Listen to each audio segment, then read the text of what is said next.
Front page of the Courier Mail is an interesting one. Troops desert Border Patrol.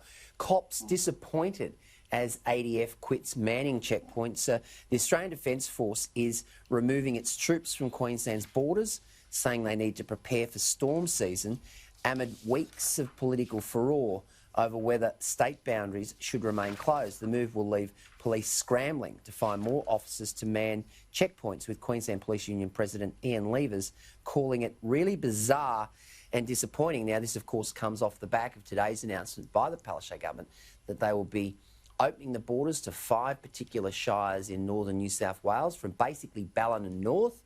So if you're in Yamba or Grafton, forget about it. But if you're in Ballina or north, you'll be able to, from October 1, come through to Queensland. And, of course, Queenslanders will be able to head to those northern New South Wales areas.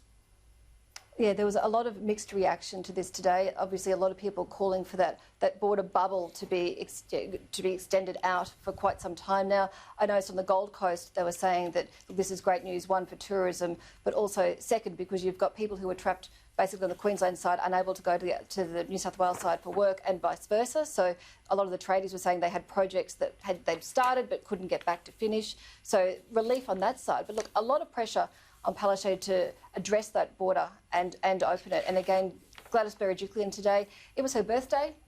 I heard Scott Morrison today joking that, look, that was a bit of a present that Berejiklian would have been happy to receive, the fact that she had the borders open to South Australia and also Queensland increasing the size of that bubble. But look, it's 152,000 people. It's a move in the right direction, but quite seriously, you talk to a tourism operator, they want to see that border opened completely, not just an extension of that bubble. So we are weeks away from an election here in Queensland. It will be interesting to see with their internal polling, and what last week we were talking about over $500,000 spent on internal polling to gauge what Queenslanders were feeling about COVID, and that's obviously driving their policy decisions.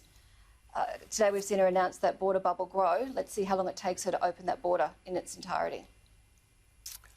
I see on the front of the Courier, Leisa, on the front of the Gold Coast Bulletin, Townsville Bulletin, Clive Palmer is at it again for a new deal for Queensland. Vote 1 for Clive Palmer's United Australia Party. Pages 2 and 3, viewers, same deal as last week.